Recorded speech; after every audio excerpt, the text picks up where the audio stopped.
ससुराल या मायका, बेटी का घर आखिर कहाँ। नीलम के पति की अचानक मृत्यु से वह अपने दोनों छोटे बच्चों के साथ अकेली रह गई। बेटे की मृत्यु के बाद ससुराल वाले आकर कुछ दिन ठीक ठाक रहे। उसके बाद सास और नीलम के साथ रोज रोज किसी न किसी बात को लेकर कहासुनी होने लगी। इसमें उसकी छोटी ननंद भी माँ के साथ मिलकर भला बुरा कहने लगी।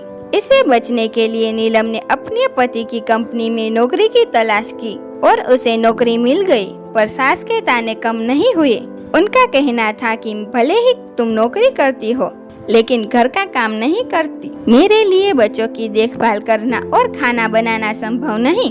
तब नीलम ने खाना बनाने वाली और घर के सारे कामों के लिए एक नौकरानी रख दी, पर इससे भी सास संतुष्ट नहीं हुई, क्योंकि वह अच्छा खाना नहीं बनाती। समस्या तो उस दिन हुई जब सास और ननंद ने नीलम को अपने मायके जाने के लिए कह दिया। नीलम का कहना था कि माँ के घर से उसका ऑफिस काफी दूर है, ऐसे में वहाँ जाकर रहना संभव नहीं, और यह घर भी तो उसका है। इस पर सास ने तुरंत कहा कि नहीं, इसमें तुम्हारा नाम नहीं है और तुम्हारे ससुर ने पैसा दिया है, इसीलिए बेटा और पिता ने इसे तुम्हारी शादी से पहले खरीदा है, इसीलिए तुम्हारा नाम नहीं है। इस पर नीलम ने कहा कि मैं तो उनकी पत्नी हूँ और कानूनन मेरा हक है। इस पर सास ने कहा कि ठीक है, कानून की सहायता से लड़ लो, क्योंकि पहले तुमने ससुर की डेथ के बाद मुझे और मेरी बेटी को अपने पास नहीं रखा। मैं विवश होकर अलग रही, लेकिन अब तुम भी उसी रास्ते पर हो जहाँ पर मैं आज से कुछ साल पहले से हूँ। तब नीलम को लगने लगा कि वह इस घर में नहीं रह सकती। शांति के लिए उसे घर छोड़ना पड़ेगा। नीलम ने पिता को फोन पर अपनी बात बताई और बच्चों के साथ रहने चली गई। वहाँ भी कुछ दिनों तक ठीक था, लेकिन भाई और भाभी के आते ही कभी खाना तो कभी बच्चों को लेकर कहासुनी होने लगी। एक दिन नीलम ने अपनी सहेली को सारी बातें बताई, तो सहेली ने उसे अलग किराया का घर लेकर रहने की सलाह दी, लेकिन बच्चों को छोड़कर वह ऑफिस कैसे जाएगी। उसके पूछने पर सहेली ने उसे डे केयर में बच्चों को रहने की सलाह दी। नीलम ने वैसा ही किया और एक नौकरानी भी कुछ समय के लिए रख ली। ऐसे में नीलम जितना कमाती थी उतना उसके लिए काफी नहीं था, अतः रात में कुछ डाटा जनरेटिंग का काम भी शुरू कर दिया, क्योंकि वह अब कानून के पचड़े में नहीं पड़ना चाहती और बच्चों की पढ़ाई पर ध्यान देने लगी। इससे यह पता चलता है कि अगर लड़की की शादी हो जाने पर किसी एक को किसी कारण से सूटकेस लेकर बाहर निकलना पड़े, तो वह व्यक्ति खाली हाथ ही बाहर निकलता है। उसके रहने की जगह न तो मायके में होती है और न ही ससुराल में। हालांकि ऐसा अधिकतर महिलाओं के साथ होता है, लेकिन कई पुरुषों को भी ऐसी नौबत आती है अगर घर पत्नी के नाम हो, क्योंकि आजकल अधिकतर युवा खुद के नाम से घर न खरीद कर पत्नी के नाम से खरीदते हैं। इसकी वजह सरकारी स्टैंप ड्यूटी का कम लगना, टैक्स में कमी, लोन की ब्याज दर में कमी आदि कई सुविधाएं हैं। अगर पति पत्नी दोनों काम करते हो तो दोनों को अलग अलग टैक्स में भी राहत मिलती है। इसके अलावा कई शहरों में स्टैंप ड्यूटी में कमी होती है। मसलन दिल्ली, उत्तर प्रदेश, पंजाब, हरियाणा आदि कई शहरों में महिला के नाम प्रॉपर्टी खरीदने पर 1 से 2% की छूट मिलती है, लेकिन दोनों के बीच अधिक झगड़े होने पर इसे खुद के नाम से करवाना पति के लिए समस्या हो जाती है। नीलम के अलावा आशा भी ऐसी ही समस्या की शिकार हुई। 10 साल परिचय के बाद उसने अपने बॉयफ्रेंड के साथ शादी की। आशा दूसरे शहर से मुंबई आकर पेइंग गेस्ट में रहती थी, क्योंकि उसकी पोस्टिंग मुंबई में थी। एक दिन आशा अपने पुराने साथी विमल से मॉल में मिली, क्योंकि वह मुंबई का लड़का था। पहले तो वह हैरान हुई, पर बाद में बातचीत गहरी होने लगी। दोस्ती प्यार में बदल गई तो दोनों ने शादी की और मुंबई में एक छोटा फ्लैट खरीद कर रहने लगी। कुछ दिनों तक सब ठीक चला, लेकिन आशा की बेटी जब 6 साल की हुई तो दोनों के बीच काम और बेटी की देखभाल को लेकर झगड़ा होने लगा। रोज रोज की चिक चिक से परेशान होकर आशा अपने 6 महीने की बेटी को लेकर अलग हो गई। वह मायके न जाकर आसपास एक कमरा किराए पर लेकर रहने लगी। सुबह भाग दौड़ कर वह बेटी का टिफिन बनाकर बेटी को माँ के पास छोड़ती और शाम को वापस आते वक्त बेटी को घर ले आती थी। आशा ने इसमें सबसे पहले लोन लेकर एक छोटा फ्लैट खरीदा और वहाँ रहने लगी। इसके बाद उसने कभी मुड़ कर नहीं देखा। आज उसकी बेटी 20 साल की हो चुकी है। एक सर्वे में यह भी पाया गया है कि महिलाएं आज खुद के नाम से प्रॉपर्टी खरीदने में काफी उत्सुक रहती है, क्योंकि वे वित्तीय रूप से आत्मनिर्भर होती है।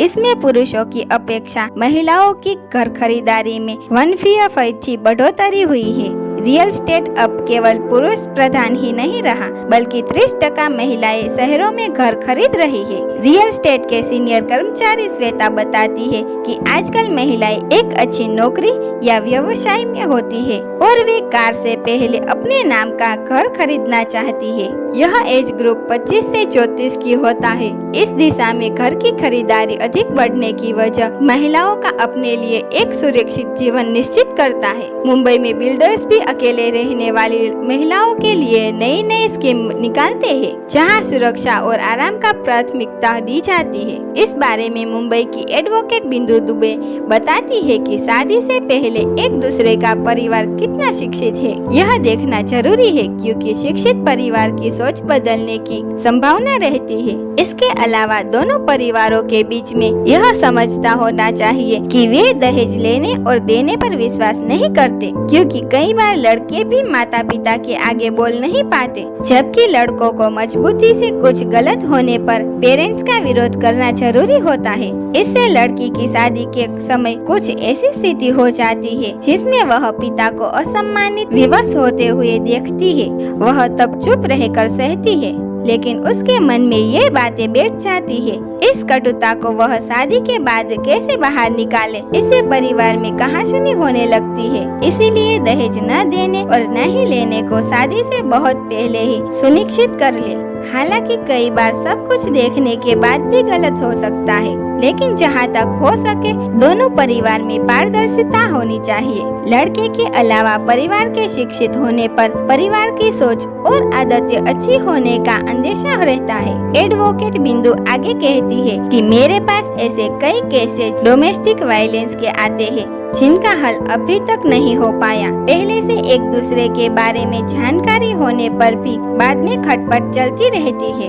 दोनों परिवार के बीच आरोप प्रत्यारोप का दौर चलता रहता है। परिवार का आपसी मेल मिलाप से बेटी और बेटे का पेरेंट्स को एक दूसरे के रहन सहन का पता चलता है। शादी से पहले लड़के को अपने घर की स्थिति को बिना छिपाए लड़की को बता देना उचित होता है। दोनों में एक दूसरे के साथ तालमेल बैठाने में समय लगता है। इसमें सबसे जरूरी शिक्षा है, जिसके द्वारा आपसी तालमेल बैठना संभव होता है।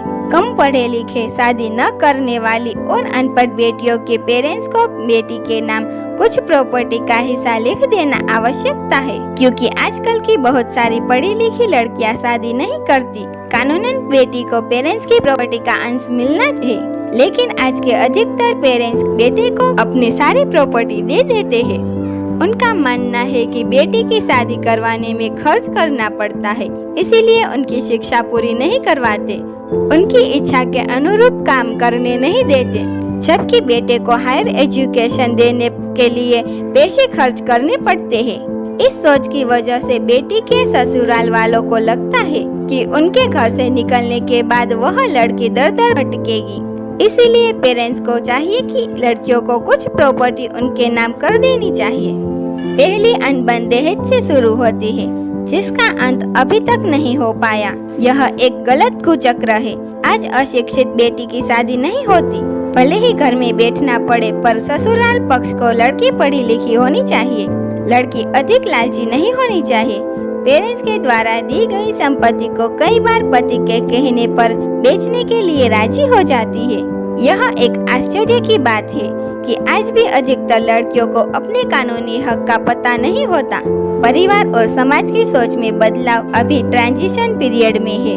बिंदु का कहना है कि इसमें नुकसान भी है। कुछ लड़कियां जिन्हें कानून की जानकारी है वे चुपचाप निकल पाती है। कुछ जानकर भी घर से नहीं जाती क्योंकि वे रिश्ते और बदनाम से डरती है, जबकि कुछ लड़कियां इस कानून का गलत फायदा उठाती है। मेरे पास कई पति ऐसे भी आए जो पत्नियां कानून का गलत इस्तेमाल कर पति के घर पर कब्जा कर लेती है और पति बाहर रहने पर मजबूर होता है। सास ससुर भी वहाँ नहीं रह पाते। असल में यहाँ सही बैलेंस का होना जरूरी है, जिसमें बच्चों की सही परवरिश, उनके साथ खुलकर बातचीत करना आदि। बेटियों को पता होना चाहिए कि पति उनका बैंक बैलेंस नहीं, उन्हें भी कमाना है।